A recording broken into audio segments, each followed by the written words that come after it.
Hey, Kia here. The cost of living has made everything so much more expensive. Not just the price of things that we buy regularly, but our more significant outgoings too. Energy bills, rent, and mortgages have seen some huge increases. With everything seemingly on the rise, knowing how you can cut back to make your money stretch even further is something that we all need to know. Welcome to another episode of A Little Bit Richer, brought to you by my friends at Legal & General.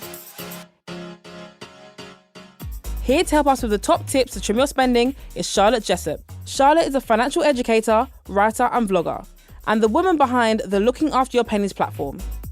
While working as a maths teacher, Charlotte noticed a gap in the education system around personal finance skills. She shared her own experiences with money online, which led to a recognition that poor financial education is a national, even global problem.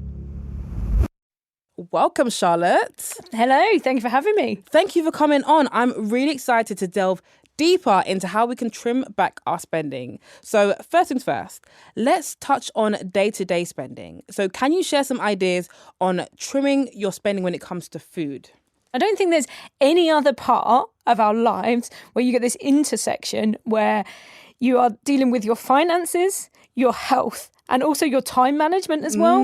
Because when you go food shopping, you're looking for things that, you know, are going to nourish your body, but they also have to stay in budget and they also have to not take too long to cook because you're busy. And yes, it is one of those things that we can control a little bit more with our spending.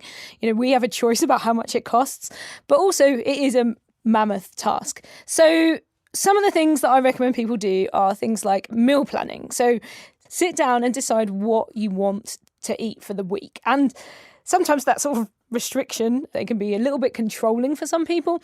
Actually, for me, I just like the freedom of going, what we're having today, oh, look, we're having chicken nuggets and chips or whatever it is. And the benefit of doing this is you can think about what you need to buy. You can also think about what time constraints you might have. So if I go out to the shops and I buy something that's going to take 2 hours to prepare, that's going to sit in the fridge and go to waste. Whereas if I go, actually, this needs to be a quick in the oven 15-minute jobby, then I know I've got that on the menu. So that really helps reduce things like food waste and keeps the cost down. Other things like just choosing your supermarket wisely. Some supermarkets are cheaper than others, and this is, you know, widely acknowledged. Do a little bit of shopping around. I also do want to acknowledge that I live in Norfolk and sometimes you don't get a choice about what supermarket you shop in. But yeah, I think just being a little bit aware of things like the pricing. You know, all the tickets these days have to have how much it costs per kilo or per 100 mil or whatever it is. So you can make a little bit of a comparison when you're in the shops itself. You know, the things on the end aisles might look cheaper, but they're not necessarily. They're just the promotions. So take your time with some of these things. I'm a big fan of having my shopping delivered. And this is mostly because I then have the freedom to sort of shop around and compare prices. And one trick that I really like, and I use this when I'm doing my meal planning, is I will go online and look at the supermarket's pricing and go, oh, actually, what's on offer?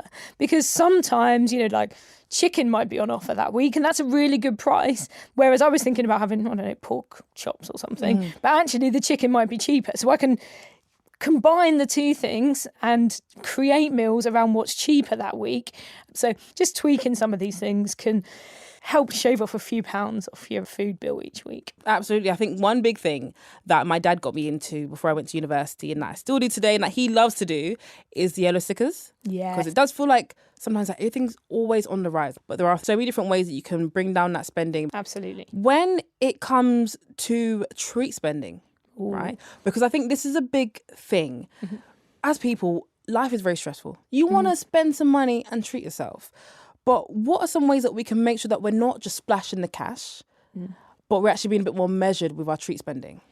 Yeah, so I think one of the things that I love to do here is actually predetermine what I want my treats to be, because we can get caught up in the moment. So I like to set a list of things that actually mean something to me. So, you know, I have various hobbies, you know, like paddleboarding and I like eating out and I like travel. So I'm trying to make sure that if I am going to treat myself, it's on something that actually is meaningful to me. And I'm not just trying to fill in a gap and a sort of an emotional splurge.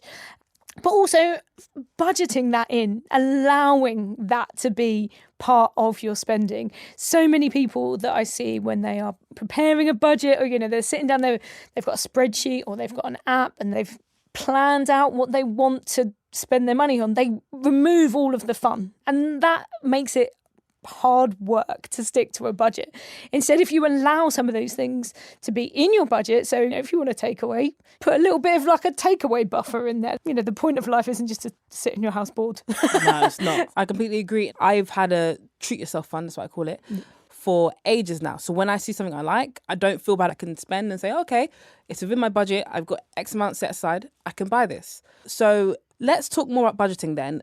What can people do when it comes to making more significant cutbacks to their spending and their budgets? Yeah, so we've talked about things like food shopping. We've talked about those treats and reducing those things. But actually, these are smaller tweaks. What we want to do is look at some of the more significant purchases we are making in our lives and see what changes we can make there. So I have a budget spreadsheet. I have all my outgoings, all my income. And what I do is I look and I'll highlight maybe a category on there. So it might be like my electricity bill. And I'll be like, I'm coming for you, electricity bill. And that month I'll work on how I can reduce that. And that might mean I switch my provider, or it might mean that I look at ways that I can reduce my spending around the house. Look at those big expenses that we have in our lives, a rent, mortgage, all of our utilities. Here is where we can make the big difference. So, things like if your mortgage is out of the kind of like your fixed deal, go speak to a mortgage advisor, speak to them and try and get a deal that maybe lowers some of those payments. All of these things are very much worth looking at and trying to reduce, because ultimately, like if my mortgage costs me less, I still get the same quality of life. Like I'm still living in the same house. It's just my mortgage is costing me less. Same with my electricity. So these are less about lifestyle choices and just significant financial changes, and they can make a real difference to your budget. I think there's a key thing that you said there is that to speak to someone. So I drive and I have my car. Every year I do not renew my insurance or go with a new insurer without picking up the phone and see if I can get the best deal. Yep. I think that is a very key one that you mentioned there. Just pick up the phone and speak to someone. And if they don't give you one, you're no worse off. Yeah, right? Absolutely. And I think often a lot of people have this consensus that, I'm just bad with money, because they feel as though they have no control over how they spend their money. So what would be some of your tips when it comes to actually controlling how much you spend? I think you need to start with an awareness of what you're spending. A lot of people jump straight in with trying to just cut out like all unnecessary expenditure. And what there needs to be is a period of reflection. Like, what are you currently spending your money on? And I can speak to this because a couple of months ago I realised that there was certain areas I was like, how is this costing me this much? And so I reflected a little bit on where my money was going, and I'm shifting in my seat, because there was some almost embarrassing there was some online shopping that came in at like £400, and it wasn't like I was like, I have 400 quid's worth of stuff off the back of it. It was, well, where did that go? And there were like little trips down to like the local shop for like top-up shops. This was not my grocery shopping. This was just, the odd, we need a pint of milk and a chocolate bar and this and that.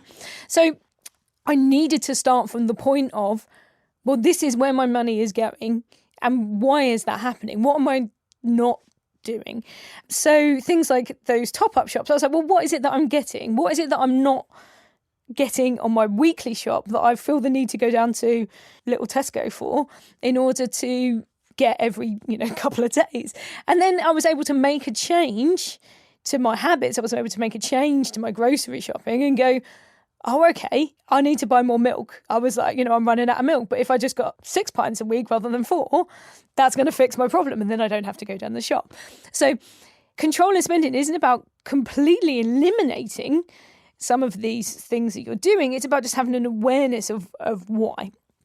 And that's when you start feeling a little bit more in control. So I don't recommend that anybody goes cold turkey on changing their financial habits around their spending. Instead, just reflect, go through this period of understanding where you're at now and looking for areas where you can make improvements. And it might be that I allowed myself, for example, one trip down to the shop. And then that change was enough to make me go, actually, I don't need to go anyway. It was just a little outing. And making those smaller steps is much better than trying to make one huge leap to something that feels a long way off. I think those small steps just feel more achievable and more attainable, and they keep you motivated on that journey, and it gets you building up that good habit. So speaking of habits, I want to ask you, what are some good or positive spending habits? We've spoken about things to be aware of, but what are some good ones that we can make sure that we're enforcing?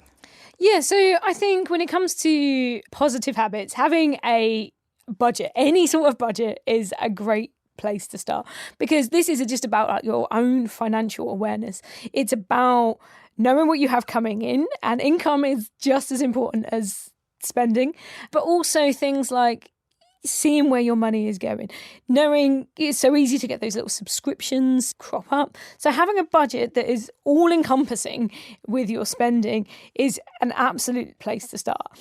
The next habit that follows on from that is making sure that you actually bother to look at it. So, that's a crucial one. Don't just make it, leave it. Make sure you're referring back to it. You need to be able to check in with that. It needs to be a functioning document, something that adapts and changes. I think another one is to just have that kind of knowledge around your own wants and needs as well. So when it comes to spending, I always sit there and go, I know I want this, but does it align with my bigger vision for myself?